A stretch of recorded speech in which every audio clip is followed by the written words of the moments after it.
know what month it is. Who you calling a bitch? You know what month it is. Don't play with us right now.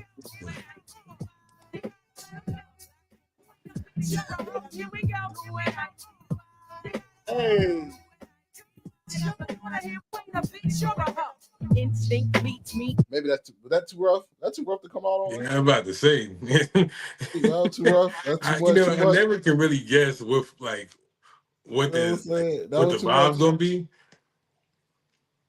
That was too much. All right. Yeah. WKLOVE 108. 1989, the number. Another summer. We took it with us. Swinging while I'm singing, giving what you're getting, knowing what I know, and while black man sweating. Hey. Y'all to give us what we need. Our freedom of speech is freedom of step. We got the power. You never tell with this boy, man. Hey, man. What's up, everybody? Welcome to IDK Sports Podcast, your premier spot to talk sports with the average guys. Like it is, like I said, happy Black History Month to everybody. Because Black history is U.S. history. Facts. You know what I'm saying? Can't deny it. It is. Yeah. But we definitely celebrating Black History Month here at IDK Sports Podcast. Also, talking about the Super Bowl preview, the big Super Bowl game. Seahawks versus New England this Sunday, 6:30 on NBC. Got some NBA trades going on, and we got a little bit more. Got some boxing fallout. Got a little bit of stuff going on. So we got a good episode for you set up today. So don't forget to like, share, subscribe, because this is the premier spot talking sports to average guys. Got so caught up, I didn't even introduce myself. My name's Anthony. That's Kenny. That's Kenny. So, yeah, you know what I'm saying? What's up, bro? How you feeling, bro? You know, I already told you kind of how I'm feeling. You already know I'm feeling blacker than ever. That's how I'm feeling. feeling like I'm ready to run a 100-meter dash, huh? Ready to leap a tall building, huh? Feeling. Well, we're gonna hop right into I'm black, y'all, and I'm black, y'all. We about to hit the Black History Month. And I'm black, y'all. We gonna black, y'all, and I'm black, we gonna put and up. I'm black, and black, and I'm black, y'all. All right, let me stop. But we are getting right into going straight into Black History Month. We're gonna start off with our new segment for the whole month of February of Black athletes in history, where we'll highlight one or two Black athletes that done great things that's changed the sports world throughout history. And this month, man, this one, don't play with it, man. You know who this is, man. Wilma Rudolph, man. Not the little one, the big, one of the best women to ever touch track. Man, don't get me started. Hey, tell him, Kenny. Tell him. Hey, man, it's only about one or two. And she ain't two, you know what I'm saying? You know what I'm saying?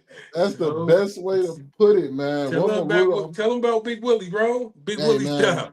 Wilma Rudolph is our highlight for our Black History athlete of this week. Go to her career achievements. I'm saying y'all can see it on the screen, but four-time Olympic medalist, 3-time gold medalist at the 1960 Rome Olympics for the 100-meter, 200, and the 4x100 relay, and was also a one-time Olympic bronze medalist at the 1956 Melbourne Olympics in the 4x100 relay. She was the first American woman to win 3 gold medals in a single Olympics. And at the time, at that Olympics, the 100, she ran 11 seconds, which tied the world record. The 200 was 23.2 seconds, which at that time was a new world record. And the 4x100 relay was ran in 44.4 seconds, which at the time was a new world record as well. Was 1960 and 1961 Female Athlete of the Year, and was inducted into the U.S. Olympic Hall of Fame in 1983 and the National Women's Hall of Fame in 1994. Hey, man, if you don't know, like not knowing, if you a sports head, especially if you're a track and field head, hey, she one of the ones. Like Kenny said, it's not a deep list If anybody's ahead of her, ain't many, if any. You know what I'm saying? Just dominant during her time. Like I said, first woman to ever win three gold medals in one Olympics. One Olympics, man. One Olympics back then in 1960. So that's one of our highlighted athletes for the week for Black History Month. Can you got anything you want to add? One of those ones, man. I'm about to say I can only think when I say there's either one or two. The only other name that kind of comes close as far as being groundbreaking and being inspirational to the culture is just Flojo. But as far as just being a jet setter and a trendsetter and really just kind of paving the way for Flojo, which came later down the line, is that girl, Wilma Rudolph. And just and it kind of sounds ironic as far as paving the way and paving the track for other girls, but really just going out there and kicking ass and taking names, bro. You see the stats, you see the feats, and none of that is by chance, bro. So humble beginnings. We ain't gonna get into all that, but it's not about where you start, it's about where you end, and she ended up in the hall. So congrats to her. Uh, and I'm sure there's many, if not plenty, of our track stars today that this name was at the top of their list as far as being a role model, being one they probably give plenty thanks to, and again just trying to keep carrying that baton. Here we go Mhm. again with irony as far Yeah. as carrying that baton even further. So on this Black History Month, we give you a happy, happy, happy blackity black black black celebration for Miss Wilma Rudolph. Much thanks, Yeah. sister. Thank you. Yeah, man. Remember Rudolph really one of the ones really paved the way for like all your favorite track stars nowadays, man or woman. That's a fact. Point blank. Period. Also, we'll get into some more. We're really going on our Black women love right now because the Winter Olympics open ceremony start tomorrow, and we got some representation that I want to shout out for that's coming up for the Winter Olympics. First one, Miss Keisha Love is a bobsledder skeleton team. That's the one where like I think they lay flat and they ride down Yeah. the thing. This is her thing. She's Olympic appearances. She was in the 2022 World Winter Olympics, competed in bobsled. She represented the Team USA at the World Championships. She was a sprinter before this. So there's a lot of ex track and field athletes actually switching over to like the bobsled teams and stuff like Speed that. skating. Yeah. And then everything like that, speed skating, everything like that. So she will be representing the US team in the Winter Olympics. Let me get my other one. That's actually going to be a flag bearer, Miss Erin Jackson, speed skater. I know you've seen the commercials on TV. If you haven't seen the commercials, she's probably U.S. best chance to win a couple of gold medals in speed skating. She was a Winter Olympic gold medalist in 2022, and she's a World Cup champion as well in speed skating. She also will be the first women, her and the next woman I'm about to pull up will be the first women flag bearers for the opening ceremony for the U.S. team. That's Hey, fine. man. Hey, man, making waves, making waves. And the next one that I am personally invested in because you don't see this often, Miss Layla Edwards is the first Black woman to be on the U.S. hockey team. Like being the first in 2026 says a lot. You know what I'm saying? That says a lot. I mean, that says a lot. 2026, that says a lot. She's paved the way. She's a Team USA forward, so she's a goal scorer. She was a world champion in the other 18 US hockey team, and she'll be representing. Also, will be a flag bearer for the opening ceremonies. So, hey man, Black History Month, Black women doing it big Come at on, the sisters. Winter Olympics. I don't want to miss nobody. So, Kenny, tell me, you got anything you want to add while I look up the last couple of people that's Oh, not representing? much to add here, brother. I think again, as always, Black women leading the front. Much appreciative of their efforts. Not just athletically, but as far as again, Anthony hit the nail right on the head, man. He's still saying first this, first that in 2026. That sounds a little crazy and almost benign, but if anybody's going to kick down the walls, why not do it? In some hockey pads, and some speed skates. You know what I'm Yeah, saying? And facts.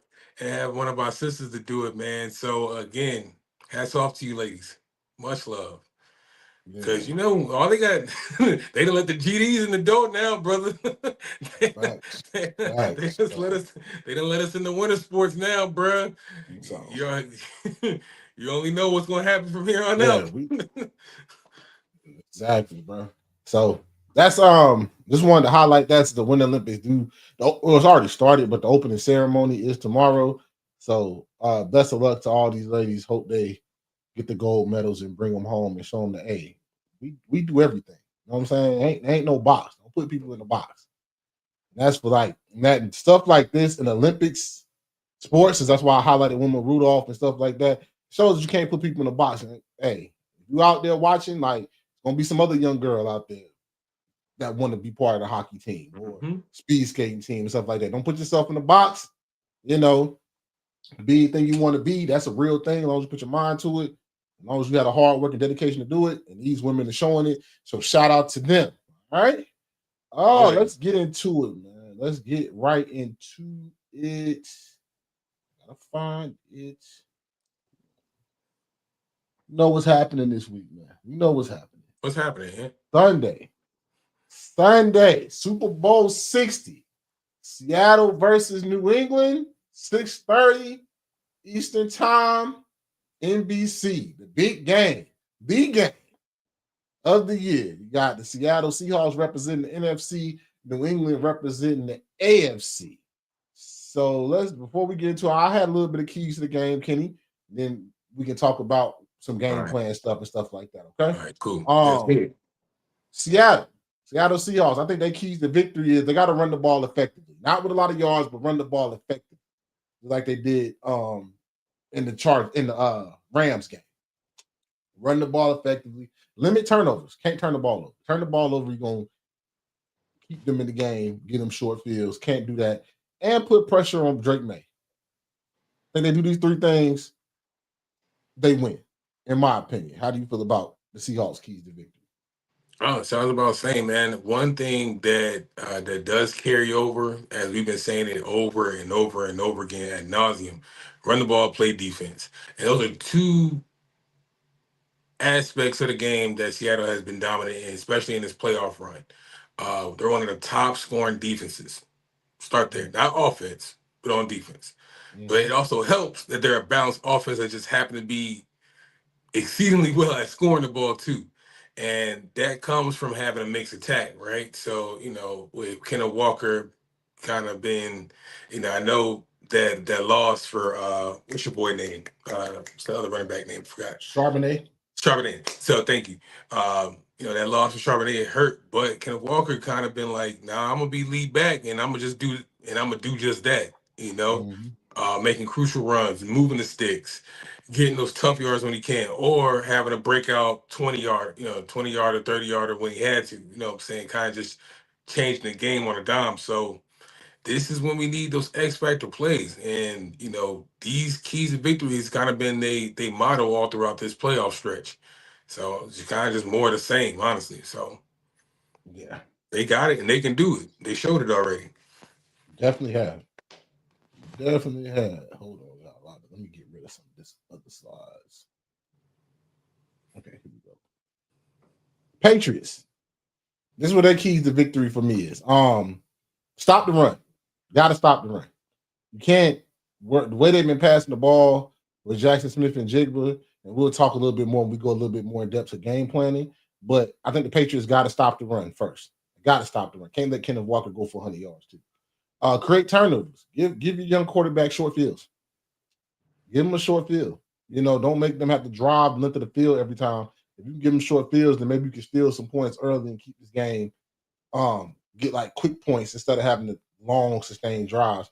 And I think for them to win this game, Drake May gonna have to play the MVP candidate that he's been all year in people's eyes. That's the only way they win. They can't have the same performances he's been having this playoffs. I think he has to go. It's going. I think he's gonna have to really throw for like 2-3 touchdowns. Me Mm. personally, maybe even 4. Because I don't think they're gonna be able to run the ball. Because they're going up against one of the best run defenses in the league. He's gonna have to step up and really have that 250 game No and play question. like the way he's gonna have to play, he's gonna have to play where he's gonna be the no doubt Super Bowl MVP. Yep. I say, and just to pick up where that is, that's actually one of my strong keys too, bro. Because it don't even have to be done just with his arm, too. They can definitely take advantage of his mobility. You know, I would say it had to be almost a Jalen Hurts-esque game. Not just saying that because I'm an Eagles fan. Just slow down there. I'm just saying that the way Jalen was able to play against in those games against the Chiefs is going to have to be some of the same template that Drake May is going to have to use. You know, a lot of those big plays only came because, you know, we was able to convert some third downs by using Jalen legs. Same thing with Drake May. That those improv runs or those impromptu scrambles, you know, converting a third down here and there, or, you know, when the pass is not there, or when you know, nobody's getting open, tuck it and run. You know, it's going to take those almost heroic plays, and it's going to have to be many of them. You know what I'm saying? Because you're not going up against any slouches, Because, you know, you putting Sam Darnold back on the field. Yeah. Um, you're going to have to score in this game. And to do that, you're going to have to keep that Seahawk defense off balance to where they're going to have to make some changes on the back end. They can't just play man and turn their back to you. And if they choose to do that, you're going to have to make them pay for it. If they want to play man and turn their back to you, make them pay for it. You know, so if you got to scramble, run, probably do some design quarterback runs, whatever it is to make them make them pause a beat. You know what I'm saying, before they get back into their drops or get back into their zones, whatever the case may be. You got to make them think, because you got to provide an extra threat to them before they just turn their back and try to, you know, make a play on the ball. You know what I'm saying? You got to be the extra threat on the field. And I think that's going to be one of the things that the Patriots will have to use to their advantage in order to be successful on Sunday. Um, other than that, it's just back on defense. Milton Williams, you already know the game plan, big dog. We got to put Donald in hell. Got to put Donald in hell, man. And that may just have to come with, you know, getting it done on the front four, win the line of scrimmage. Um, we want, I think, with the threat that Jackson Smith and Najimba is, you're already going to have, you know, two sets of eyes on them. So if you're so worried about, you know, the passing attack, hey, cut all that mess out to begin with. Get after Darnold. You know what I'm saying? Speed his process up. Get you. If you can't get home, put your hands up. Something. You got to be some extracurricular to impede their progress or the way they're gonna get up and down the field, bro. Because they can go and they can sustain long drives. You got to impede that some way. Yeah. So those are my two things. I just think the key one for them is the creating turnovers.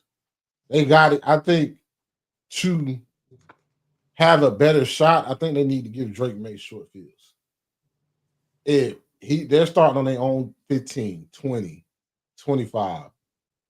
This is a tough defense they're going up against. Nasty. And like if they create turnovers, have short fields, and then okay, you're getting field goals, or you might, you know what I'm saying, can have a better performance, like without sustaining a 10, 11, 8, 9 play drive. You know what I'm saying? Turnovers is always going to be the key to any playoff game. Me personally, I think with this Super Bowl, just going off like what I think is going to happen, what each team is going to try to do. As far as going off with the Patriots are going to try to run the ball. They're going to run the ball. They're going to try to use their two-head attack, run the ball, play action pass, you know, try everything they can to get Stephon started early, but definitely use like you're gonna see some Hunter Henry in this game. See things like that. The When it comes to the Seahawks, me personally, I think long as Seattle just Sam doesn't turn the ball over, I don't see a way they lose in this game. I think they're the better team. Personally. I think they got too many weapons. The defense is too good. As long as Sam don't turn this ball over, I think they're good, in my opinion. So, just giving an early prediction for my prediction for the game, I got this game not being close. I think it's gonna be 24-10.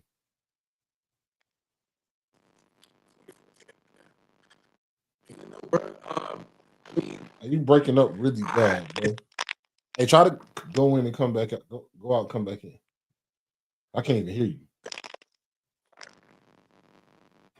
But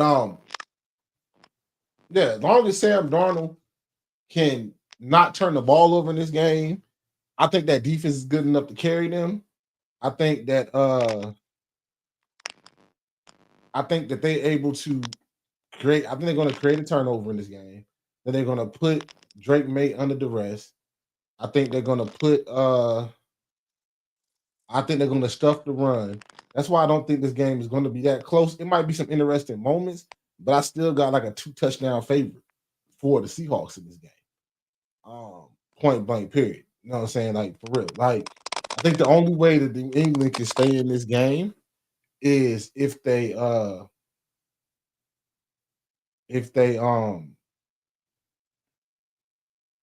only way New England can stay in this game is if Seattle gives them the ball back. If Seattle turn the ball over in this open season, if anybody can lose the game. But as long as Sam Darnold take care of the ball, they have a decent running effort out of Kenneth Walker. I just think it's too many weapons with the way they do their offense. I don't know if the New England defense can hold on. Let me play this.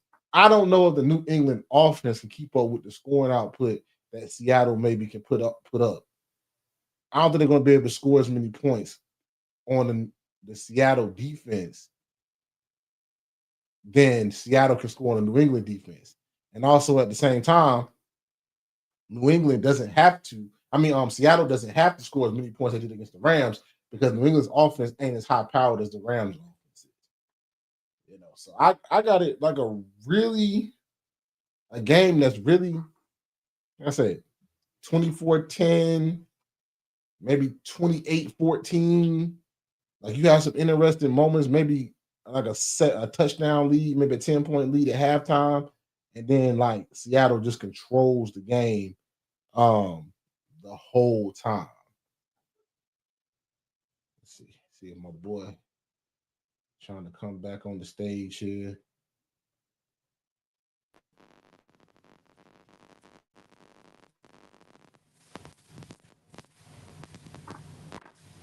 I hear your background.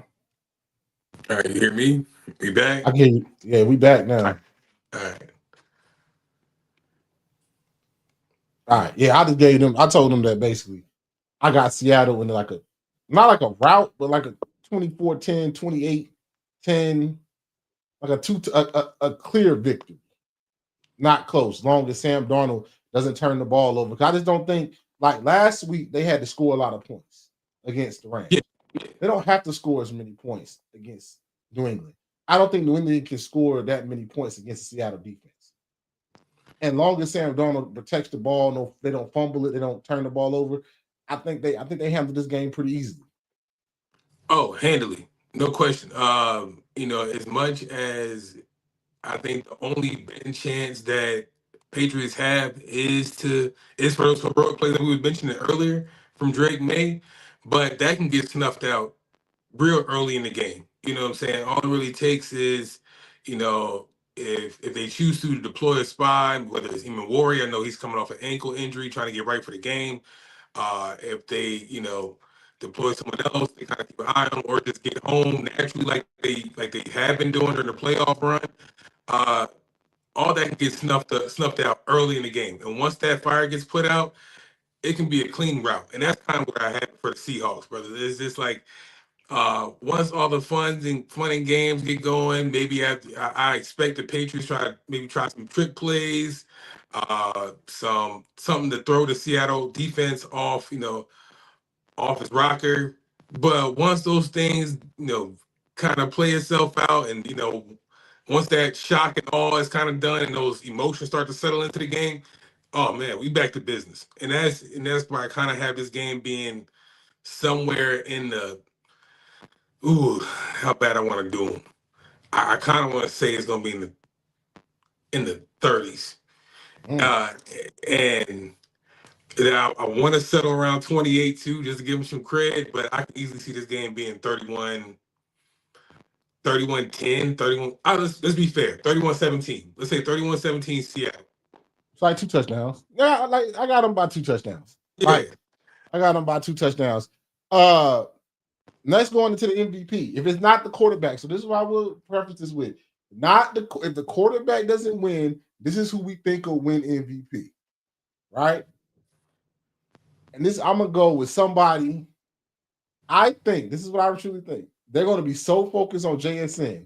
They're going to go on them bunch sets that Cooper Kupp is going to have a game where he has like 8 or 9 receptions, over 100 yards, and maybe 2 tugs coming out that bunch set in the flat or on the drag route where they're going to leave him wide open.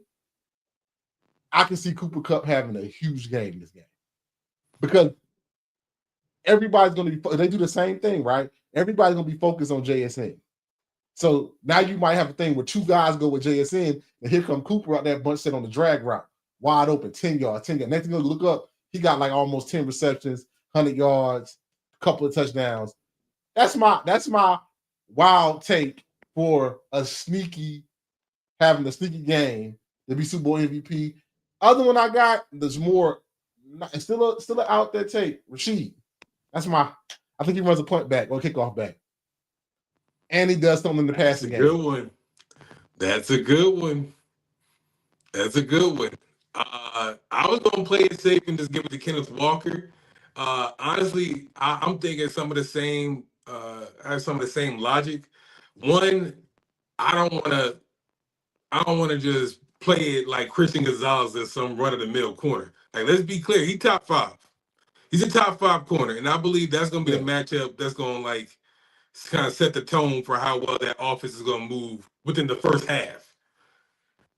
If Gonzalez being top 5, I mean, hell, JSN just won the Offensive Player of the Year, award. So you got elite on elite. Yeah. Those 2 things kind of cancel each other out. There's gonna be routes where JSN might win. There's gonna be some that he gonna get, he might get canceled out for. They might not even look his way. So I don't expect no Super Bowl MVP coming from that side of the field, wherever JSN is at. Which kind of goes back to what you doing what you do best and what you've been proven to do best, and that is run the ball. So if I'm just playing it safe, I'm gonna go Kenneth Walker. But I tell you what, that Rashid Shaheed pick is a damn good pick. I can easily see where the game kind of will probably get stale at some point. I'll give you my take on that later about my overall feel about this game. But there's gonna be a point where this game will get a little bit stale. If you're having a Super Bowl party, you probably move around, around and about. But when you're not looking at the TV, and that fool gonna take it back to the crib. Punt return. Yeah, I can definitely see that. It's gonna definitely see that. It's gonna be something that's gonna break the game open, break the gates. Now all of a sudden it's just a scoring onslaught, and now it's gonna just get out of hand, and there's nothing that the Patriots can do about it, and it's gonna be on the back of Rashid Shaheed. So I like that pick, but I'm gonna just stick with my guns. Safe pick. I can see about 89 yards, 89 to 90 rushing yards for Kenneth Walker, a tud. Receiving about 45, probably have a cumulative, total yards that game about 145, 150, 2 touchdowns. That's enough for MVP. That's enough. We'll see. Let me get into this. This is my IDK Ants bet slip. I got these from FanDuel. Shout out to FanDuel. You know what I'm saying? Hey, we ain't got no sponsor yet. Hey, holler at me. Or anybody that does it. I'll make a flyer for anyone. Any of y'all. Y'all can still holler. I got these from FanDuel. This is a bet slip that one of the ones I'll be playing. Probably won't hit, but hey, here it is. IDK Ants Super Bowl parlay. I got Kenneth Walker with a touchdown. I got Sam Darnold with more than 1.5 touchdowns. Jackson Smith and Jigga to go over 80 yards. I took Seattle in the 4.5 points. on the and I did Stephon Diggs to get over 60 yards receiving. Yeah. That's a part. The Stephon Diggs one scares I was about to say that probably to be the one that's probably most. I don't know if me. I can trust that one that much. I don't know. I don't know. The But hey, Stephon Diggs parlay scares me. I ain't even gonna hold you. The Stephon Diggs parlay scares me. you But know, I'm pretty good on all the other ones. I didn't want to seem biased, so I did put it. That's why I put New England person in there. You know what I'm saying? You know, make you a little money. He can get 60 yards. He might get 60. 60 ain't that I mean, much. it could happen. Catch Tariq Woolen napping one play. You know what I'm saying? Going to the slot, get busy there. Yeah, Anything can happen. You yeah. know. You know what I'm saying? 60 yards ain't that much of a stretch. Not for the talents of Stephon Diggs, but you know what I'm saying? I just don't know if Drake May would have that much time to really to give him that many chances to get 60. That's the real one for me. Yeah. But and even with your boy Jackson Smith and Jigba going over 80, man. Like I said, I like the matchup between him and Christian Gonzalez this Sunday. I just don't You think know? they're gonna move Jackson Smith and Jigma around where it's not gonna be able for Christian Gonzalez to Yeah, trace follow him. yeah. Yeah, I get that, but again, desperate times call for desperate measures, man. This ain't the time to be proud and say, hey, I'm locking up one side of the field. No, we But need they put best him on. in them bunch sets again. He ain't gonna be even if they motion in the bunch sets. He ain't gonna be able to stay with him because then that changes the whole play. Yeah. Oh, I mean, yeah, if you just don't have the matchup that play, if you go into a bunch and it just, the matchups work out where he's not your guy, then hey, you lose that play. All right, we get back to Exactly. the next one. And I think that's what But the Seahawks gonna do. but And but also but also if it's just like, we need our best player on their best guy, oh yeah, then yeah, of course. we alter it to fit that. Even if Yeah. they go into a bunch, it's like, all right, well, I'm kicking down, you kick out. We just reverse, we'll communicate that to where, hey, And that's why I said Cooper Cup could have a big game. That's a lot of communication at the line. That's a lot of communication on the motion hut. That's a lot of communication. Now two people going with one person. but we Now also somebody had wide open. we had 2 weeks to get these signals down and to get this communication down too. Yeah, but So it's different when the lights on. and that man on the uh other side. yeah, Scout team and now isn't the time to forget everything we done talked about in in Kitty, you know how the hard it is for secondary the meeting. bunch. You know how hard it is for the bunch sets, dog. Oh You know man, how them hard it is, things. especially when they motion into it. You can communicate all you want to and have it practiced down. Yes, but if they do it enough and y'all trying to really do what you saying, like, hey, I'm sticking with JSN. This is what we're gonna do. You could have practiced it all week, but when it start happening going live, it really comes down to that safety because the up corner is usually gonna have this person. Him and the safety gonna have to communicate with each other. Or God forbid they got a bad matchup and the linebacker be there. That's even worse. You know what I'm saying? So it's gonna be a game of chess. Definitely a game Yeah. of chess. But again, and I don't want to get too technical, but if it's like, let's say we're in man, right, and they reduce down to a bunch, they motion into a bunch, and especially I don't know how we used to count it. It's like, all right, if we go down to a bunch, hey, I still got one. You know, I got just because we coming down to a bunch don't mean I ain't got one. You stick with two. I don't care where one is at in the bunch set. Now you I setting still up natural pick plays. Yeah, I Now you still getting got more one. in natural All right, picks. yeah, but again, following tendency, we can still match alignment. We can still match alignment, but hey, one is still one. I don't care if we start on the outside and he does a drag to the completely opposite side of the field. That is something that also is going to take a team effort. You know what I mean? Like, you mentioned the safety. I'm gonna also mention the linebackers too. Hey, if he if he's crossing your face before I get there, you better you better hit this fool. Yeah. I mean, that's what I'm saying. Like that's why I think Cooper Cut. I'm not saying envy people are stress. He has a chance with the game because the way he runs routes and the way all of them run routes.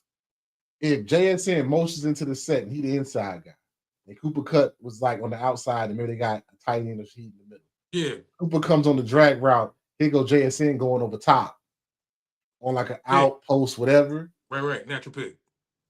Natural pick and JSN. If you do it enough, that safety gonna go. And if Christian Gonzalez go too, who would Cooper in the middle come across on the drag? It's like pick your poison at this point. Like either you're gonna keep your best corner on me, and we're gonna trust our guys to communicate that effectively, or we're gonna do what the natural thing is, let everybody be pros and everybody play. Like if they motion into the bunch set, hey, do our principles. It's kind of late. I mean, they're pros, they're not college players, but it is kind of late to change whole tendencies. And when Seattle showed this now, like when I was talking to my dad about it, coordinators haven't had a chance to really make a game plan for this. They hadn't seen this. They really haven't been doing it that much this year. Mm-hmm. They pulled this out just for the playoffs, right? Which is a great thing for the offensive coordinator. I mean, hey, kudos to him. But now you're asking the defense has been running this principle for 20 games, damn near, to say, hey, let's scrap that. This is what we're doing. That's easier said than done. Yeah, but also to that point though, and it's like, all right, yeah, we had what two games now. They had the divisional round and the championship game. Yeah, we had 2 games where they probably was in that bunch, what, maybe 15, 20 times altogether. Mm-hmm. All right. Even in that case though, and you only rep that formation so many times as far as what you put on tape already. Mm-hmm. And and to your point, you only practice so much of it. Mm-hmm. So and you're doing it with one of the best receivers in the league too. Yeah, okay, but if I'm the Patriots defense, like, all right, yeah, you only practice so much of this. So what I'm seeing on tape, or what you already put on tape, is probably what you're comfortable with. Now I'm sure there's some improv, probably some route combinations that I'm sure you can pull out the hat. Yeah, you could do that. But at the end of the day, I'm sure you're gonna have to come back home to your tendency. You gotta have to do what feels natural. That's why you gotta stop the run. That's why it's so important for New England to stop the run.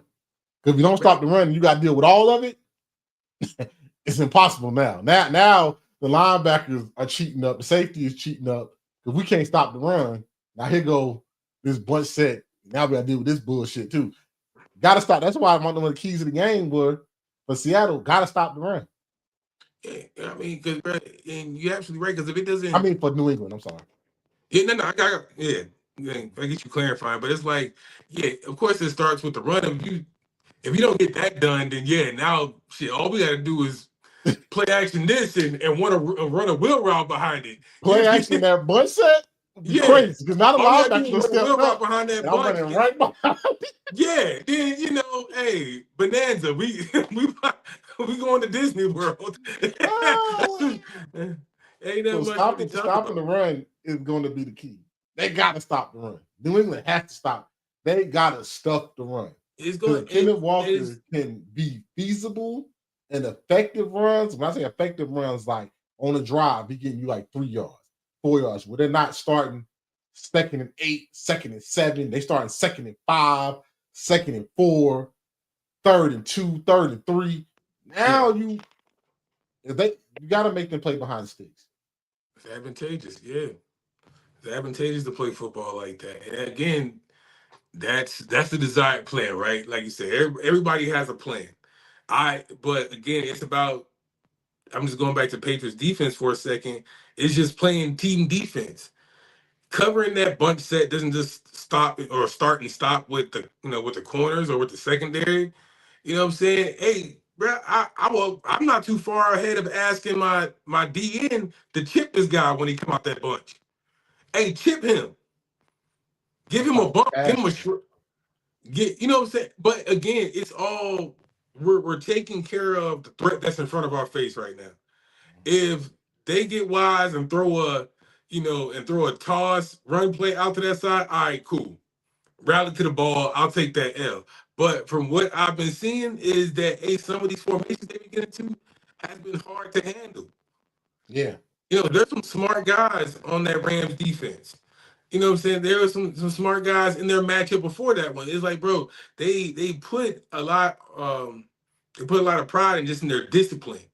Yeah. You know, that scoring play to Najingba in that Rams game, that wasn't by happenstance. That wasn't by that came from discipline, knowing your depth, knowing where you got to be at, and if you can just knock them off of that timing, knock them out of their discipline, knock them out of their character. Again, was a push, a shove. I mentioned, hey, if this fool comes across on his drag route, chuck this dude. Something you got to throw them out of their rhythm. Something, and the only way you can kind of match that cute stuff is with physicality. Physicality kind of snuffs out a lot of that performative route crossing in front of your face. You don't know which way to go. Hey, like you like you always say, if you don't know what to do, hit something. Hit somebody. Never fails. That never fails. You know what I'm saying? All I do is hit somebody. Yeah, you know what I'm saying? So at the end of the day, bro, just play football, and be physical, and that kind of cures a lot of the ills, you know what I mean? And because it's gonna take a collective effort. Because if they all 11 guys, and if that's not the case, and this game can get ugly really quick, and that's my true feeling, that this game might get ugly really quick. Yeah. Me too. So I mean, we both consensus that we think that this is a 2-touchdown game for the Seahawks. And the Seahawks will win this game 2-touchdown, at least 2 touchdowns right here. IDK Sports, that's what we're saying. Let's get into the next thing. This coaching cycle is happening yet again. No African American coach was hired as a head coach this year. 10 openings. No African American head coach was hired. Make sure you ask the question: is it time to end the Rooney Rule? Is it time? Is it ineffective? I put some of these brothers up here. Anthony Lynn. Some people say 3 of these people had head coaching jobs. Yes, but let's just break it down, because I'm not going to let people do that. Anthony Lynn took over the Chargers when they was moving from San Diego to LA, and that team was not good. They had just got Justin Herbert, like his second year. They was going through a lot of changes as far as moving the team and everything. They was playing at StubHub Stadium and stuff like that. It was a real transition period. Man should get another shot. Vance Joseph got the Broncos. The Broncos weren't good. Actually got rid of him for I think Vic got the job. Only had the job for a year, and then Vic got the job. But what he's done with the Broncos defense, don't know why he didn't get a position this year for some of them teams. Brian Flores. Yes, I know he's soon in the NFL, but great defense with the Vikings, great defense everywhere he goes, and everything he said about Miami and Tua came true. The man didn't lie.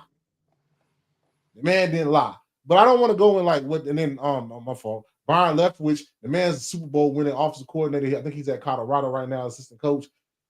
The way that he just went from hot topic to no topic is crazy to me. Like, he's not even the OC in the league, which is wild. Yeah. Which is wild. Don't want to talk about more about about the hiring practices, but the Rooney Rule is it's time to let it go. Because they're just checking off a box. Owners are not, and I'm gonna say this, you know what I'm saying? People might not like it, but I don't care. It's my podcast. Jokers are getting second chances to be head coaches and third chances to be head coaches. They have proven track records that they're not as good, or we're going with somebody that, i.e., from Sean McVay's offensive tree, that never called plays. You know what I'm saying? Yeah. Heard the Bills really wanted Phillip Rivers. He said no. You know what I'm saying? But you got these brothers who are coaches in the league or have been very successful, won a Super Bowl winning offensive coordinator, but they can't get no job. So now we're just checking off a box saying, hey, yeah, we'll interview this person. It's time to let the Rooney Rule go. The owners basically said what they're going to do. I'm not saying stop fighting for the right representation in the league of black head coaches, but the owners done made up their mind what they're going to do. When Kevin Stefanski was sorry at the Browns and then get a job in the same coaching cycle. Yeah. Didn't work. Mike McCarthy won a Super Bowl with Green Bay, didn't work at Dallas, got another job. You know what I'm saying? Like the Robert Saleh hire, but damn, one coaching cycle, that Jets tenure was bad. And say, how soon we forget, And, right? you know what I'm saying? That Jet tenure was bad. Why Van Joseph can get that job? You know what I'm saying? Hiring the OC for the Cardinals from the Rams, that man never called plays. That's Sean McVay's offense. Yeah. So at this point, what else do you want? Now we get to a point where there's not even a ton of African American offensive coordinators in the league anymore. And you want to keep going? Because that's actually Nah, where you I'll good. love to pick up at. Yeah. Nah, you All good. Go right. ahead. So, and I want to make sure I cite my sources on this because he actually said it on TV, so I don't want to get copyrighted later. But I want to say that Darius Butler again hit the nail right on the head, bro. It's as much as we want to pick holes at the Rooney Rule, which is kind of becoming laughable because I mean the rule's been in place since what 2003, and this is probably like the fifth time that in the head coaching cycle, as soon as the regular season's over and there's jobs available, this is the fifth time that no black coaches were hired. So again, and we're only going into 2026 with 3 black head coaches. So it's like, okay, how efficient is this system? Yeah, I mean, it's kind of becoming, the usual rigmarole. But I'm kind of going off on a tangent. If I want to get back to what Darius Butler said on TV, man, he hit it around the head, and that it's not necessarily just the Rooney Rule that's the problem. It's the pipeline to head coaching jobs that's the problem. You mentioned the guy that's heading off to Arizona, I believe you said. Just because he came from underneath that McVay coaching tree. Uh, the guy that's an OC over here in Philly came from underneath that LaFleur tree, which is again another Shanahan descendant. So it's like none of our guys are kind of infiltrating that pipeline or coming from. It's Game of Thrones season. But do So they have to infiltrate that pipeline if I got jokers that don't like Brian Leftwich won a Super Bowl calling plays. These other jokers don't even call plays. They don't call plays. But to the point I was getting at, it's like you're only as great as the house you descend from. Now, how much tenure does any other coach that came from Bruce Arians have? I mean, you got Todd Bowles. Yeah. Now, again, in that turnover, if Byron Leftwich stays over with Todd Bowles, then again we might have something to say. They made him fire him. They blamed him when that last year Tom Brady wasn't good. Again, heavy is the head that wears the crown. Aaron Glenn, D'Amico Ryans, they have to be those great houses that staff to create that next pipeline of head coaches. Because now it's starting, these jobs are starting to be made available to the young bright mind in the room, or who's believed to be the young bright mind in the room. Even though we can tell you that Raheem Morris has coached great defense with the Broncos. We can tell you that Brian Flores has pitched shutouts against some of your greatest offenses during the regular season. We can tell you that, hey, Vance Jones has been doing a bang-up job. We can tell you, a list of black coaches that's been the head of, units within football. But nobody's got that tag of being the next great mind or the next football genius. But each time, but a joker that won 40% of his games is a great offensive. All right, bro. About to go into another discussion, bro. It comes with that. It comes with that. The steal from the kids, that aura, that some of that lore of, oh yeah, if he coaching this system, that he going, what we say about Jokers Ben is about Johnson. to want to rehire Brian Daboll, bro. Like you're trying to like spit on me and tell me it's raining. We saw how it went in New York with the Giants. We saw how it went with the Browns. And Joe was talking about, man, they're great coaches, great minds. Are they? Then they still have a job. You still have a job. Yeah. Yeah, but you had a job because you was at one point you were assigned to success.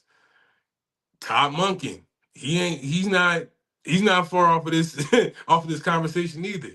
Yeah, Todd you coached Monken LeVar during coached a 2-time All-Pro and a 2-time MVP. MVP. Yeah, that gets you a job. That gets you I'm okay with that. Yeah, But Brian Daboll. Hey, I'm gonna keep saying it. Kevin Stefanski, how did you get another job? Besides that, your boy Matt Ryan is the president now, and he said, "Yeah, I'm gonna bring my boy in because we pals." You ain't do nothing that the Browns to deserve another job. Nothing. Besides, get rid of quarterbacks that won you games. You know what I'm saying? At the end of the day, man, you can't be relying on It's nepotism. you can't be relying on them to kind of create that opportunity for you. You know, it has to be because for who's to say someone out there in NFL circles ain't saying, well, look what Aaron Glenn did with the Jets and look what Ben Johnson did with the Bears. Who do you think you should have chose? When we know those are two different Bro, all circumstances. these brothers, if they do get a job, be one of the worst jobs you can ever find. But Like that's the if same. Kubiak wasn't gonna take that Raiders job, which we don't know for sure yet. But this is the same thing I was saying about Gerard Mayo with the Patriots. Now look, Yeah. this is They what I ain't was spend saying from the. they ain't want to spend no money. Now all of a sudden they spent all this money. This is what I was just saying when we potted about this 2 years ago. It was like you gave them no shot in hell, and the cupboards were bare. Yeah. Now we got all this money in free. We got all this money to use in the off season. We can bring in Milton Williams. We can bring in what's pass rusher that came over from Harold Landry. We can bring in Carlton Davis. We can bring these guys in to kind of bulk up this defense. We What a got great coaching job. What a great coaching job. It's and it's like, you oh can man, win with good players. Mike Vrabel turned this team around. Man, listen, you're only as good as the resources you got. Mm-hmm. Yeah, Ben Johnson's gonna look good. Yeah, because hell, at some point somebody had to believe in Caleb Williams, the #1 overall pick. Well, And they paid a ton of money for the offensive line too. It's like now we got resources available. Mm-hmm. But again, do you want to take that chance with that guy? But then we talk about Aaron Glenn. The Jets job was horrible. Yeah. Then not only was it horrible, they get rid of everybody during the season and say, "Dang, why ain't he winning more games?" Oh, I'm just gonna trade Sauce and Quentin Williams away, my two best defensive players, and be like, "Why my defense ain't got no picks? Why my defense can't get to the quarterback? Why can't we stop the run?" And again, you almost, and that's what I'm kind of, well, I'm not saying kind. I am very satisfied with the fact that, all right, that Aaron Glenn was like, okay, if you're going to do this, I'm not having any talks about firing in the offseason. If you're going to cut my legs out of me, from under me, and we're doing a tank job, quietly but implied, with how we're doing these moves, and we're shooting for a #1 or top 2 overall pick, then yeah, no question, I want to be here for that turnaround as well. So I'm happy for the brothers that survived this cycle. That goes for D'Amico. That goes for Bowles. It's like, yeah, we didn't hit our mark, but again, we're gonna stick around because again, it gives another opportunity. All right, we gotta be the ones to make that pipeline. It can't be up to to the McVays, the LaFleurs, the Mike McCarthy's. It can't be up to the Yeah, I Shanahan's. It mean, but can't be up. it's to me, it's just always what the owners want, and people hire people that they're comfortable with. It's the brand you trust. And if you want to read between the lines, I'm not getting on this on YouTube, make that type of podcast, but people hire who they're comfortable with. Yeah, it's the brand. You can go with the brand you trust. And people that they can think they can hang out with, talk with. And that's what we're gonna leave it at that, man. Hey. But as far as the Rooney Rule goes, man, it's more of a slap in the face now than anything else, bro. It's more of a slap in the face now than actually an effective way to actually look at a candidate. They already know who they're gonna pick, and then they go bring in somebody to satisfy the Rooney Rule. I'm gonna leave it alone, Ed. Go ahead. I'm gonna leave it alone. So we already know what it is. Let's get into these trades real quick because we talk NBA very little on this podcast. Hold on, let me pull them up because I don't want to mess them up. Notable people that did not get traded. Giannis did not get traded. nor did John Morant get traded, nor did anybody off the Lakers get traded for the bolster their roster. And Detroit traded Jaden Ivey and got some picks, but Detroit didn't really make their roster that much better. But the trade deadline was today at I think what 2 o'clock, 3 3 p.m. o'clock, something like that. 3 p.m. At 3 Eastern. p.m. Hold on, let me pull up some because it was some big ones. We know Anthony Davis is in the in DC now. You know, Barcode. Let's go. yeah, Anthony Davis in the 3-team deals now with Washington, which I kind of do like this Washington thing because now they got Trae Young, they got Anthony Davis, they got Sarr, they got some young. They still kept Trey Johnson, they kept some of the young talent. Now you added some all stars, and Anthony Davis is hurt, Trae Young is hurt. No need to bring him back this year. Get you a top pick, add you another young star. Now this could be a pick for next year, and they're banking on they're betting on. Trey is usually healthy and going to be a 25 and 10 guy. If Anthony Davis could play 70% of the year. Now with the Wizards, it's like, yo, we've been so bad, so we're just trying to make the playoffs, trying to be the 4 or 5 seed. That's it. 6 seed. Just make the playoffs and give his fan base of DC something to be happy about. Please do. Yeah, you know what I'm saying. And I think the Trae Young thing, they're gonna sell tickets because people want to see Trae Young and Anthony Davis. I mean, they're stars. So I think Washington like, okay, we've been rebuilding on we got a young nucleus. Let's add some veterans with them. On the offseason, they'll probably add more veterans, get a high pick because I don't think Trae or Anthony Davis is gonna play no more this year. And let's go on next year. Let's at least make it to the playoffs. Have a series and let's make it to the playoffs. So I'm not too mad at this trade. I think it's weird that Dallas is kind of like I think they're signaling that Cooper Flag is the guy that we're going to build around. I don't think Kyrie makes it out this offseason. I think they trade Kyrie in the offseason. I think they're going to just build completely around Cooper Flag and saying we don't want no distractions besides Cooper Flag being the guy in Dallas. Because that's the only reason why you trade Anthony Davis. I know you trade Anthony Davis after a year, but you did all that and you just gave up on this project already. I think the new owners, new GM say, hey, Cooper Flag's our guy. We'll be sorry for a little while. We'll keep building young nucleuses around him, getting guys that's going to like compliment him. So I think Clay's going to be gone. Kyrie's going to be gone in the offseason. PJ Washington might stay around. You might keep Daniel Gafford, some people like that. But that team is about to totally change. Dallas, you're a Dallas Mavericks fan, you're probably not about to be good for the least next couple of seasons while they rebuild this team. I think you want to add before I move on to some other. Yeah, I was thinking like, are you thinking that it more so take the route of like the Spurs, where it's like, all right, we got our guy, you know, same way Spurs got their guy. Now it's just about building around him. Are you thinking that's more of the train of thought? Yeah, that's my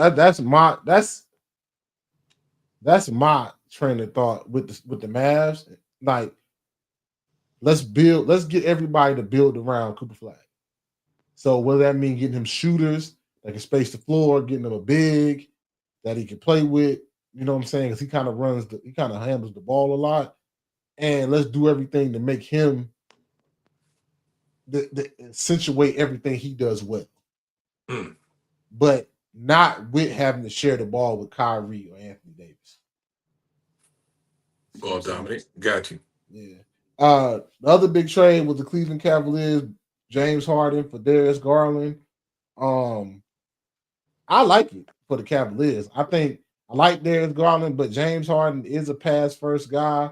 Donovan Mitchell, now he doesn't have to really handle the ball, get anybody else involved. He can just go score, get his 30 points. James can get Mobley involved. James can get Jared Allen involved. James can get himself involved. James can get the other guys involved. And all Donovan got to do is worry about the score. And James plays good enough defense, and Donovan plays defense. You still got the defensive player of the year, Evan Mobley, down there with the Jared Allen. So you got mistake erasers on that defensive side for that team. I think this is a move for Cleveland saying we're trying to win the championship this year. Jason Tatum is out, so Boston ain't got their person. Halliburton is out. Yep. Really, we got to beat Detroit. New York looking funny right now. So the East is Giannis is out with Milwaukee. It's I'm kind of gonna looking say funny. PG So is hurt for this, or not hurt, suspended for the Sixers. So it's yeah, just so like this might be our year. We can maybe make it to the finals. So I like it. James Harden is averaging, I think, 28 and 10 right now. It's not an all-star neither. That's weird. But I like the James Harden trade a lot. I mean, for the Cleveland Cavaliers and for like what I see after seeing what the Clippers did. The Clippers are trying to get younger, so I think Darius Garland is going to have a chance to once he's healthy. You know what I'm saying? Really handle the ball. Don't got to worry about sharing with nobody else. Really dominate the ball. Get other jokers involved. Play point and stuff like that. So I don't think it's all bad for Darius Garland, the Clippers. I don't know if he's going to win like he did at Cleveland, but he at least can show off his skill, and make himself some money. You know what I'm saying? Do you ever think there was in doubt that, or it was ever up for question that Kawhi was gonna, something was gonna happen with Kawhi during this trade cycle? I think they think after this All-Star break, Kawhi about to get suspended for that linden tree thing or whatever that thing is Yeah, called. I think they think Kawhi about because they got rid of Zubac, they got rid of a lot of jokers. Like you got rid of Zubac, you got rid of James. I think they think Kawhi's about to get suspended, and let's blow this up and see what's gonna happen. I think they about to man. be off the Kawhi train actually, but that's just me. Okay. The Lakers get a shooter in Luke Kennard. That's good. I think the biggest thing was the Celtics getting Nikola Vucevic. That's a really good center for them.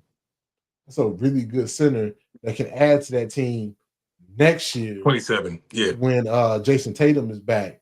He's a consistent at least. He used to be a 20 and 10 guy, but he's damn sure at least a 15 and 10 guy a night. Can get buckets. Kobe Uh, White.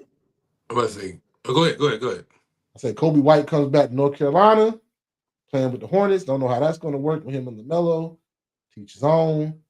How we feel? Jazz is tanking to get AJ from BYU. So, you know, go ahead. I'll say how one that I was kind of like maybe scratch my head a little bit. How do you feel about Porzingis going to Golden State? I don't know. I don't know if I it helps or mean, doesn't. it was in a trade that included Jonathan Kuminga, Buddy Hill. Do you think it was like they traded on Kuminga too early? Like, Steve Kerr was never gonna play him. So it was like, let's get the best deal we can get for him and Buddy. I like it for Atlanta with the young boys they got, and then you add Jonathan Kuminga, add a veteran shooter like Buddy Hill. I kind of like it for Atlanta. Atlanta, like, if you the little bit of basketball I've been watching, them Atlanta young boys can play, can really play. That's why they got rid of Trey. yeah, you don't want to spoil the Then, well. then you I then got you you. add a young athlete like Kaminga, because the boy got bounced. He's an athlete. Um, the East ain't that hard, man. The East ain't that hard this year. So a lot of teams are like, can we just make the playoffs? Like something like the Wizards, Hawks, let's just make the playoffs. A lot of these moves are for next year in mind, but some of the people that didn't get moved, like John Morant didn't get moved, Giannis didn't get moved, Norman Powell. People thought Miami might trade him while his stock is high. You know, we'll see. It's gonna be interesting second half of the season. Yeah, I mean, again, going back to the Celtics, I can't even say his name, Nicola. I'm just saying Nicola. Yeah. That was a good move, man. Again, you add another threat to your front court while you still making a playoff push. I mean, they're like number 3 in the East. Would you bring Tatum back? I personally, for Tatum personal health, I don't want him to play this year. It's coming No, like he's injured the no, whole year. But say he gets healthy towards the end of the year, and you think you can make a playoff push and win the championship. If you're him, the team might want him to play. If you're him, do you play this year? I say no. What do you say? no, I no. don't play at all this year, right? Yeah, nah. I'm gonna start just how I finish. If I said we wasn't playing, I was going, really give myself a chance to heal. Then just let that be that, man. Anything else, let the team have it. I don't want to take away from the chemistry they built all season. No, 'cause they didn't expect to be number 3 though. You know what I'm saying? Like let them ravish in the bond and the chemistry that they built. You know what I'm saying? Yeah. That's I don't want to step on that with me just trying to shake the rust off. Nah, bro, let them have it this season. They're like I said, they're number 3. They're making a push, and if anything, ownership shouldn't really have no much to say about it. I mean, hell, you lowered your salary this year with that trade too. So let's just take the dubs where we can, man, and finish out the season strong. See see how far you go. And if it ain't, no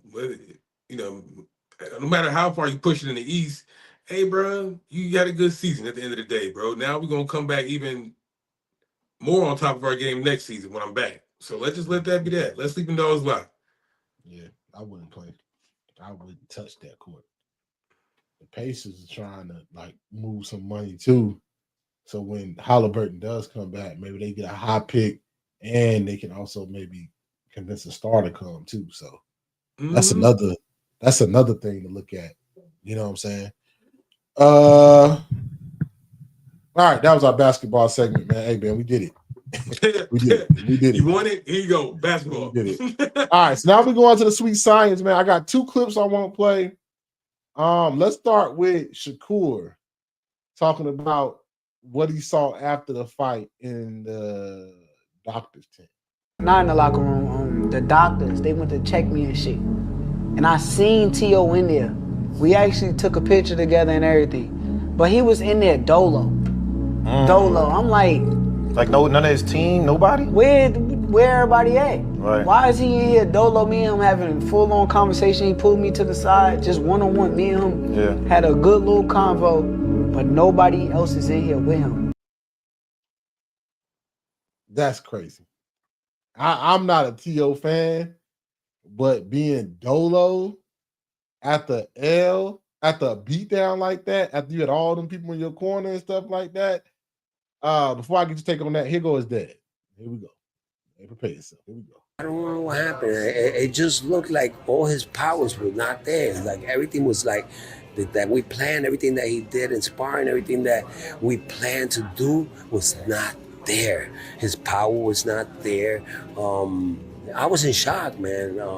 And I think this a lot of this has to do with everybody not wanting him to win. People talking about me being drunk, all that stuff, when he went to the press conference and I wasn't there, I didn't show up because I was resting.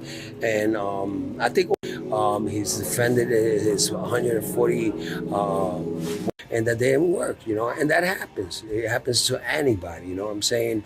All the greats have lost and they have come back and they have done great. So, we're here and we're gonna stay. Kenny, our boxing aficionado. How you feel about that? How you feel about the whole aftermath of this fight? All right. I got it. And I'm gonna do quick fire, bro. Real quick. Who the hell are you to start throwing strays? Start sending shots and throwing strays to folks getting drunk and not doing their corner duties or not being prepared for the fight. Hey, bro, this fight been on the calendar been circled on everybody's calendar. Everybody in your camp should have had this fight circled. Hey, this is target date. We got to be ready. This entire training camp is circled around this date. Those things get weeded out early. Anybody that's not on that ship should have been kicked out. Week 1, week 2 of your camp. We're not even having this discussion post-fight. 2, you want to talk about his powers, it wasn't there, and whose responsibility is that for your fighter to be at his tip-top shape, max performance, peak performance? Whose responsibility is it to make sure all powers are present and accounted for come fight night? Whose responsibility is that, Ant? Don't worry about it. I'll answer for you. It's the trainer's. Okay. It's the trainer's responsibility. It's yours. You want to point the finger? You got 4 pointing back at you, but it's everything you trying to count out or call out. It all it does is circle back to you. Everything circles back to you. You failed. You was out there being Sideshow Bob over there teasing with Bud Crawford pre-fight. You was out there arguing in the conferences leading up to the fight. You was doing that, dancing, showing off the belt, playing around. You was doing that. Mm-hmm. Don't talk about the seriousness of others if you're not ready to call yourself to court. And to even more of an uglier display, going back to the first clip, at the end of the day, boxing be damned, the sport be damned. That's my flesh and blood in there. That's your son. The world can leave him. Hey, you know what I mean? By the time, before the fight even ended, all of Twitter, or should I say X, all of X written T.O. off. They written him off. Hey, he trash, he I wise. know you on your TED talk about it, but like that was an ass whooping though. Right? Now, I'm not saying they because I was saying that people. wrong. I was saying people on Sunday. Like, that was the ass whooping. I'm not saying that they wrong. It wasn't ass whooping, but my point is, at the end of the day, dog, if nobody's gonna have your back, I'm gonna have your back. Yeah, I had your back in the corner when I told you to hit him. I'm saying that from father to son. All right, bro. From father to son. That was ass whooping though, Kenny. I mean, I ain't never got my ass beat. You ain't gonna hold your son down in a fight. Should have been talking shit. All right, my bad. Go ahead. My bad. I'm being stupid. You got it, bro. My bad. My bad, bro. You better. All I'm trying to say is, bro, man, hey, man, this world going, as far as a life lesson, anybody listening, this world gonna turn their back on you 100 times more than they gonna, stand with you. Yeah. One thing I'm not gonna do is leave my own family, my friends, my loved ones out there in the cold by themselves. So when I believe 110% of what Shakur's saying, that he was really in there dolo. That's crazy. Yeah, I'm telling you, anybody that presents the way that T.O. does, you ain't really got to discuss too much with me. I know there's no stability behind from the product that we get to see come fight night or leading up to the fight. There's no stability there. You are your own hype man. You are your own promotion. You are your own fighter. You live and die on your own shield. And it just so happens, you got a handedly ass whooping this past week. Yeah.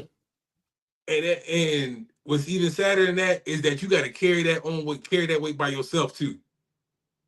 So the only body that's going to reclaim your legacy, reclaim your status, you're going to have to do that too, unless you, again, like I said, the last part, leave them jokers alone. You need to get away from that camp. Yeah, your dad can't be a trainer. They ain't serving you, man. They're not serving you. At one point they did, but not no more. Because you're only 28. You got a he's lot not of career dead in left. the water. That's the thing. He's not dead in the water, man. It's hard to come back from that type of ass woman. I ain't gonna lie. I'm about to say though that I can think of another fighter that has yet to come back. My man. Hey, yo, not too much, yo. Watch your mouth, yo. And over there, I ain't taking no Earl disrespect nowhere on this pod. Talking about him, I was talking about Ugas. You know what I'm saying? Oh, okay. But do holler. So not too much. Not too much on my man. So you know what I'm saying? Hey, I get it, bro. You know what I'm saying? My man Tank guy had a rough fight. That boy said, "I'm fighting women from here on out. I ain't got no time for I ain't got no time with dudes." But hey, man, in all seriousness, bro, you made some good money this fight. Take the year, bro. Take the year. Go source some new talent. Go source a new camp. Yeah, that's the best advice I can get you, bro. Because I still believe you have space in this boxing game. You still have space. Yeah. Let's need a new camp, man. And that showed heavy in that fight. Let's get into this last thing before we end this out. I made a little list. Can you tell me if you agree? Got the IDK Sports Podcast. We about to start this, man. Hey, everybody else starting one. About to make a belt too. The pound for pound Great. list. Now you're talking my talk. Let's go. IDK Sports Podcast, pound for pound. I just did the top 5. I got Inya at number 1, 32-0, Japanese monster, getting people in and out of here. I got Usyk at number 2. I got my boy Bam Rodriguez down there. What, bantamweight? Yeah, bantamweight, something like that. Yeah. So he little. So I got him at number 3 because he really getting cats up out of here. They really want that Bam and Inyao fight to happen, but I forgot what weight Bam fight at. That's a lot. That's 2 weight classes. I got Shakur at number 4. Dominant performances. Now he's got to not duck no smoke. And just he at that point in his career where he wanted to fight the one of the ones. You know what I'm saying? I like the Lamont Roach fight that he teasing. I even like a Conor Benn fight if he gonna stay at 140. I like some of the fights that's been teased, but I got Shakur number 4 definitely with that performance. And at number 5, some people have Bivol and Better Beaver here, but I got David Benavidez. People say he ain't fought nobody, but that's not a fight of his own. They running from him. You know what I'm saying? And he moving. Everybody he done been up against lately, he done whooped their ass. Just keep it a buck with you. That's a fact. Now he's moving up the cruiserweight, supposed to be the fight for the unified cruiserweight title. Hey, man, at some point, Benavidez on that run, like, okay, if y'all gonna run, I'm gonna go collect belts and I'm gonna whoop some ass while I'm doing it. And that's why I got him in my top 5 for our pound for pound list. We probably start doing this maybe once a month. You know, IDK Sports. Kenny probably take over after this one. But we're gonna do this once a month where it might switch, it might change, we might go to 10. But how you feel about our first edition of our IDK Sports Podcast pound for pound? I hate it. No, I'm just joking. It's a good iteration. I like Nayo being up there. I do like that. You know, he's one of those purists, right? Because one thing about now, we've seen him knock down, but we also see him come back in that same fight and get the knockout and finish it. You know, all before round 10. You know what I mean? That's just like a true warrior, he's a true champ. True champ. So I like him number 1. Usyk, again, unbelievable run, 24-0, you know, and ran it back with a couple dudes. So like, yeah, I love 1 and 2. He's not my favorite fighter, but I ain't gonna lie to you, and Shakur might have to be Bam. He might be ahead of Bam. He might be ahead of Bam. I think he's just now really starting to hit it. I felt that. He's hitting the stride. He's hitting the stride though. And you know, and I looked at when I made this, I looked at other ones. And because I was going to do the same thing.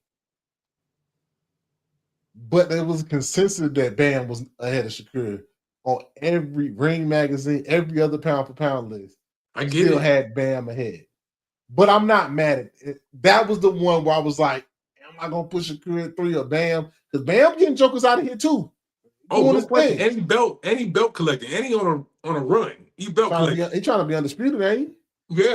Yeah. So by all means, but like I said, I'm just saying preference, but I'm not disqualifying your decision. You know, your decision. Bam is on a run.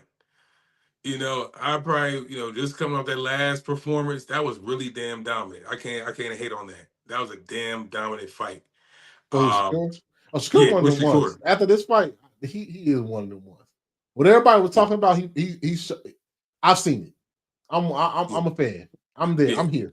I'm here now. But all in all, though, and between if my only qualm is between who's 3 and 4, those things is interchangeable, bro. This is a perfect list. Perfect list for a top 5. You know, I know some of our watchers would probably say, "Hey, where's Haney at? Where's some other guys at?" I got a list. Like I had like Haney at 9. He's still in the top 10. Had Haney at 9. I think I still had. You know what I'm saying, we're gonna probably up it to 10. I just did 5 for the sake, but Haney was in the top 10. I had Bivol still in the top 10. I don't have Better Beef in my top 10, but a lot of people do. Me personally, I don't. But I say you had to show me, if it's recent performance, that doesn't just squarely put you on my top 10. If that's because you can't make a case for Better Beef and not make a case for Bivol. And I think some both of people those got Bivol as high as number 4 on their pound for pound. His only L is to Canelo. And he got everybody else up out of here. And he kind of shut down Better Beef in that first fight. Second fight was crazy. I say Bivol beat Canelo. No. Bivol beat Canelo. He lost to Better Beef, right? And then he kind of came back and boxed him that second fight and beat him. Put that work on him. Yeah. There you go. But yeah, I mean, I think they both kind of keep each other relevant, and that's not no slight because their resumes behind that ain't no slouch.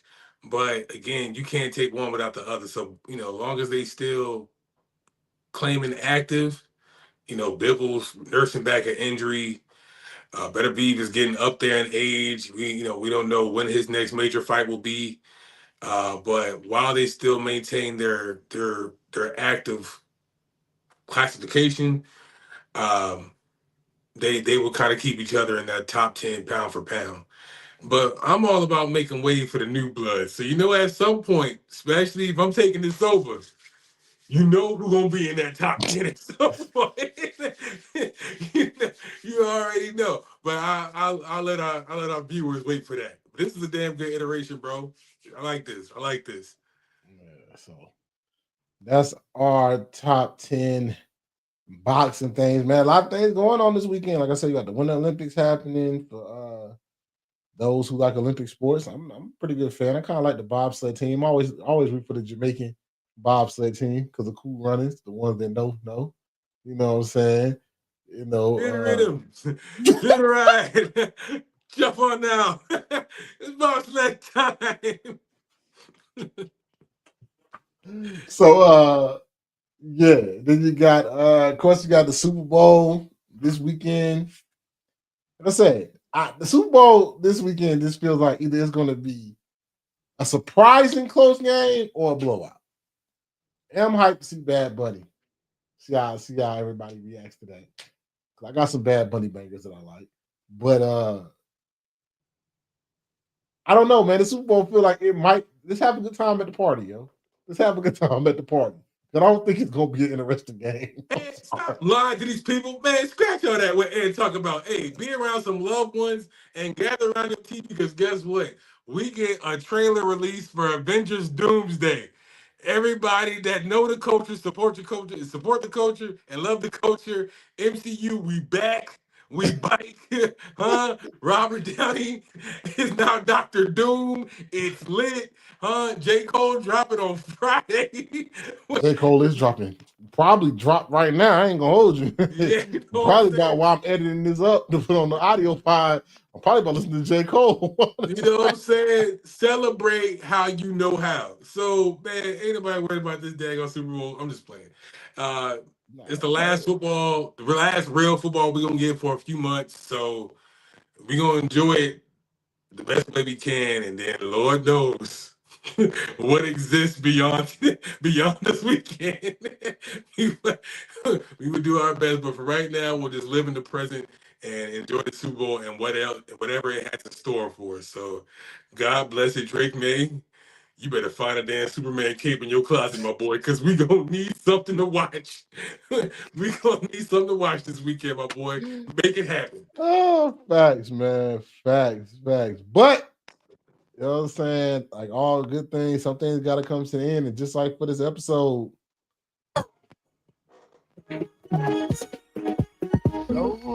IDK Sports Podcast, your premier spot to talk sports with the average guy. My name is Anthony. My main man Kenny. Don't forget to like, share, subscribe. Have a fun Super Bowl weekend. Until next time.